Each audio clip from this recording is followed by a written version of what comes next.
Double stuffed Ursus Oreos are where they're at. What are these clips? Where are these videos coming from? Hey everyone, did we let nature finally delete pandas? Have you guys seen it? Because we haven't. All right, let's jump into it. Oh! Hey, Billy. Are you coming up to chill? What's the plan, bruh? Everything is awesome when you're a panda. There are some animals whose entire existence proves that nature isn't about survival of the fittest. It's survival of just barely being good enough. If life was a class, it wouldn't be about passing with straight A's. It'd be about passing off your DNA before you become an F in the chat. And some animals are universally recognized as the remedial students of nature. Cheetahs are the red-headed stepchild of the cat world. Sloths are basically free calories served on a moss blade. And roasting koalas is considered low-hanging fruit only because they happen to share the same IQ. And also because they put the mid in chlamydia. And it seems that everyone can agree that pandas are egregiously bad at pandaing, and that we as a society need to stop being this biracial Winnie the Pooh's crutch and just let nature finish what it's clearly started. But are pandas really that bad? Did we successfully gaslight the barcode bears of the world? Or do pandas really profit off the most OP pretty privileged genjutsu nature? Barcode bears. Oh my god, that's funny. Ever seen. To find out, first we gotta lay out all the factors that make the Try to Panda challenge virtually impossible. But before that, this video was sponsored by absolutely no one. Let's get it. You probably already know that the panda's biggest problem revolves around it being a bamboo sink. 99% of the things that meets this oversized equality hamster's gullet is bamboo. They almost Despite don't look clearly real. being designed with carnivore software. It's the Every time I see a panda, there's like a part of me that my brain thinks it's someone in a suit. Yeah. They just seem so the way like... that they move is so like stiff, it seems like. Yeah.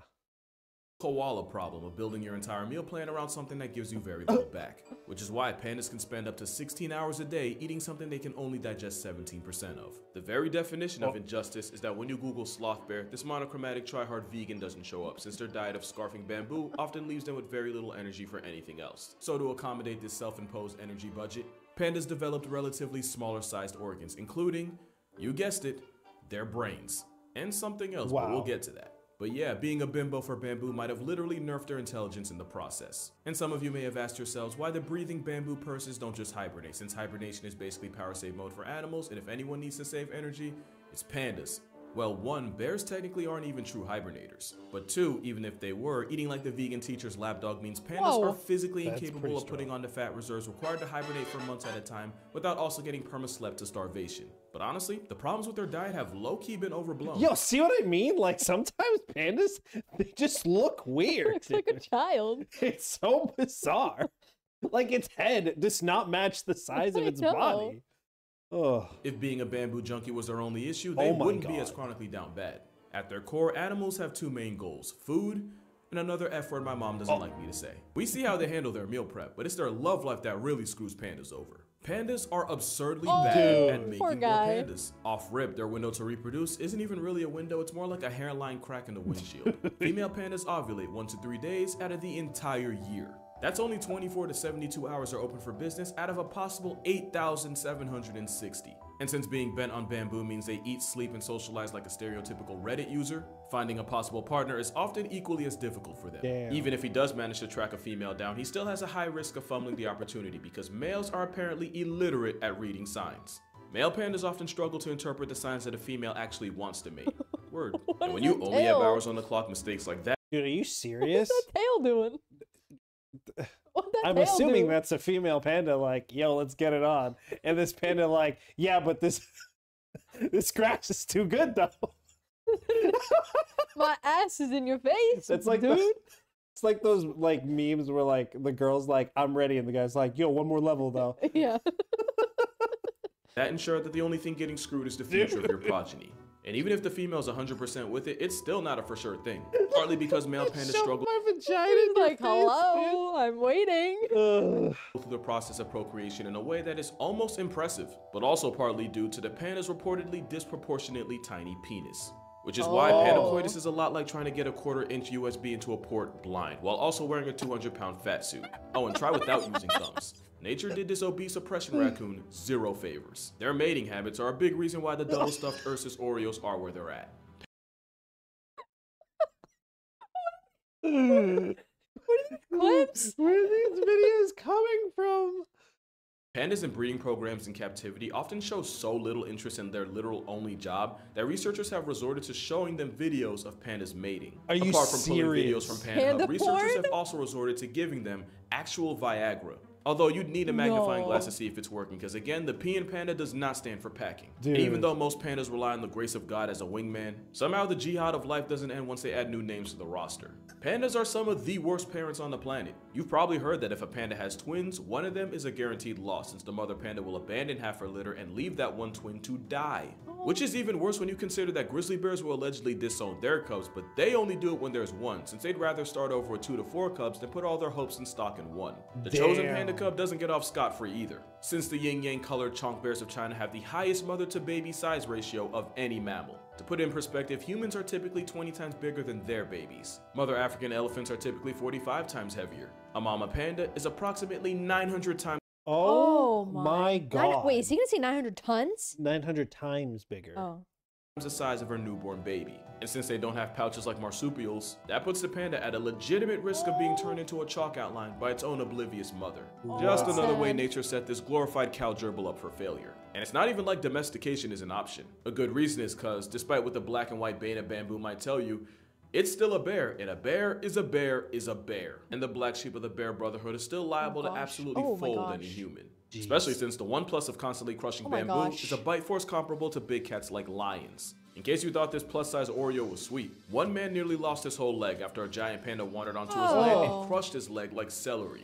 Then there's the fact that a high-volume, low-efficient diet means the one-man bamboo processing plant known as the panda can poop a healthy 40 times a day. And of course, living in the chilly, mountainous forests of Asia, pandas figured out that they can stay warm by rolling around and covering themselves in fresh manure. So if you want to add a biting, eating, pooping, sewer-smelling dependent to your family, like I always say, you're better off having children. Because there are no tax credits for providing for pandas. In fact, the opposite. Pandas quite literally cost millions of dollars just to keep alive. But mostly that's because giant pandas are leased by the Chinese government at approximately a fat million a year. And if one of those pandas gets knocked up, that'll set you back a cub tax of about 400,000. Which is why, currently, only 3 zoos in the US have a biracial, bamboo-munching beanbag of a bear on display. One of those zoos used to be San Diego. I say used to because one of the consequences of renting pandas is that gives China the ammunition to be petty. I'm not a political channel, I'll never be a political channel. I'm not implying any type of affiliation or bias. Dude, pandas just don't look real to me. What the hell? They're just so bizarre. It's just such a weird. I'm just listing 2 things that happened. In 2019, Trump may or may not have fueled a trade war against China. And come May 2019, a mother panda and her son were recalled and sent back to China. Now you could argue the trade war had nothing to do with it and this was just the natural end of a panda loan. But 10 years earlier in 2009, Taishan the panda was deported not long after Obama met with the Dalai Lama. The Dalai Lama is, as far as China's concerned, an op. So my working theory is China uses pandas for diplomacy, but also as a vehicle of petty punishment. That's not really the panda's fault, but at this point we might as well hold it together. They're like, we'll make deals. I'll give you panda, world peace. Yeah. Them too. We didn't even mention the fact that pandas aren't even really pandas. When zoologist Frédéric Cuvier first used the word panda in 1825, he was describing the red-headed raccoon we call the red panda. The furry orca known as the giant panda wasn't named until much later, and it only got its name because at the time they thought it had a lot in common with the red panda. Turns out they're not even close to being related, meaning this overgrown zebra yogi isn't even the original panda. And the fact that its monochrome mugshot shows up first when you type panda and not live action Shifu is one of the biggest injustices of nature. This is the OG panda, but the newspaper flavored cloud guzzling frauds took up just enough space to convince the world otherwise. Why is it so cute? So obviously pandas have their problems, and you can argue that their best trait is being a luck merchant. There is no other animal that gets carried harder by pretty privilege than the endgame of a sloth bear raccoon orgy. And they're the only creature on Earth with black and white privilege. Because the reason giant pandas are the mascot of the World Wildlife Fund is literally because having a mascot with the same color patterns as 1940s TV saves you a lot of money on ink. Yo, that sounds like a joke, but I'm not even kidding. If pandas were black and yellow or black and brown, they might not have gotten the job. But that aside, consensus is that pandas are so bad at pandaing that we should just let the flex of China fade into oblivion the way nature intended. But is that really true, or have we just been doing giant pandas incredibly dirty this entire time? First thing to mention is that they're a specialist species, with that specialty being in binging bamboo. Being a specialist rather than— What's so funny? They just don't look real. I don't know. They're just sitting there upright. I don't know. I feel like I've never seen a video of a panda before. I know I have, but looking at them all together, they don't look real. I think this is the most we've ever seen of Yes. like panda videos.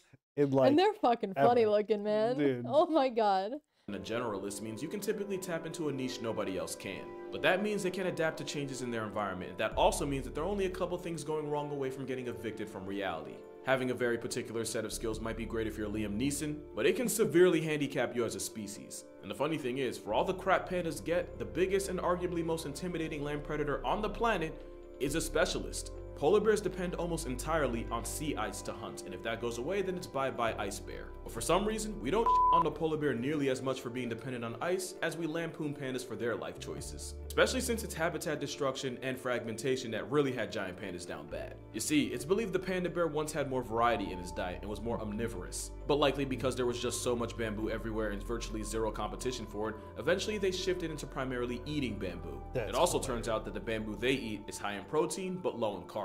So despite seeming like that one person that would bring a veggie burger to a cookout, weirdly enough, the giant panda's protein intake is actually close to that of wolves. They're also particular about the part of bamboo they like to eat and when. According to studies on radio-collared pandas, in the summer and spring they prefer to eat the protein-packed shoots found at higher altitudes. But during autumn and winter they migrate down into the valley and shift more towards eating bamboo leaves, which are high in vitamin C along with roots. And they just move from high to high again, year in and year out. Something that's clearly worked for them since they've been just fine like this for thousands of years. So much so that the umami taste receptor, i.e. the one that lets you experience the savory taste of meat, yeah, theirs got turned off. And they even evolved a false thumb for no other reason than to help them hold bamboo. So clearly pandas had a process that worked. The problem is when you fragment the habitat they spent thousands of years in and separate them from the food, the result is less pandas. We love to say pandas are bad at life, but by receding their habitat like a middle-aged hairline, we haven't made living any easier. Also, the whole point I made about pandas being bad at making whoopee, turns out that might just be propaganda, because in a twist, the giant panda's reproductive rate really isn't that much worse than that of American black bears. And black bears, they're doing just fine. In fact, everything I said about pandas having negative riz really only applies to those in captivity. In the wild, female pandas do have a small window for baby making, but that's often after a selection process that involves at least 2 males running fades for her honor. In a process that can last up to and over a week. And we now believe that this process might just be what stimulates ovulation. You can't really replicate that in a zoo, and between that and a constant flow of people, that's probably the biggest reason why pandas in captivity become celibate. Like, be real, if you were forced into an arranged marriage and had to have an audience watch you consummate it, you'd be a little awkward too. There is no bigger indictment than the fact that a zoo in Hong Kong had been trying to hook up 2 pandas for the better part of 10 years. And it wasn't until a certain beer virus of 2020 shut down the zoo to the public that the 2 bears finally got it on. Roommates for 10 years, and all it took was a couple months of privacy for them to fornicate. But even with all the slander, pandas are actually in pretty good shape. And that is a problem. With about 2,000 pandas alive today, pandas were recently demoted off the endangered species list. Yet giant pandas still finesse a bulk of conservation efforts simply because they're cute. Think about it for a second. Pandas have big eyes, big foreheads, and chonk physique. If they didn't remind us of babies, we wouldn't be this invested in their future. There's like 400 blobfish left in the entire world, and you probably didn't know that because, real talk, nobody's buying their child a plushie that looks like a deflated sunfish. That's Not to mention the animals that could legitimately destroy entire ecosystems if they go ghost, like bees or certain types of plants.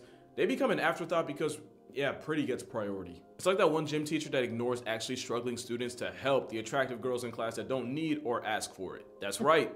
Pandas are hot girls. Side note, why does it always seem like the gym teacher's on felonious timing? Pandas aren't perfect, they're miles away from it, but at the end of the day, we've done far more to them than for them. But that's gonna do it for this video. Be sure to check out my book for 100 animals that can absolutely fold you like a lawn chair, link in description. Drink water, you need that stuff. Hug your mother, tell pops you appreciate him. Matter of fact, might have to make a Father's Day video in the name of equality. But until then, I'ma see y'all in the next one.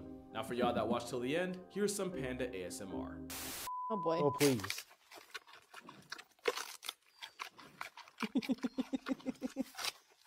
Why is he staring at me?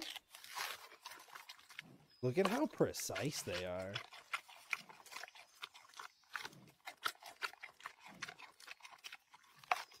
Alright, now that's adorable. Hey. You hear they treat pandas way better just because they're cute. Hey. But there's like tons of endangered species. I know. Dude, they're like derpy and kind of cute at the same time. It's weird. Yeah, they're just like goofballs. Yeah. They just I've never seen more pandas than I have in this video. They're just living their lives, and we're just living in it. Oh my god, dude. Some of that was so funny. The female, like, come on. Dude, shoving. Here I am. He's like, hello. I'll just eat my grass. Man, I'd really like to find a nice woman. Hello. Hello. I'm right here. It's just not enough women out here. So sad. That was great. Well, thanks so much for watching. If you like what you saw, please subscribe. If you have any suggestions, leave them in the comments, and we'll see you in the next one. Yeah, see ya. Bye.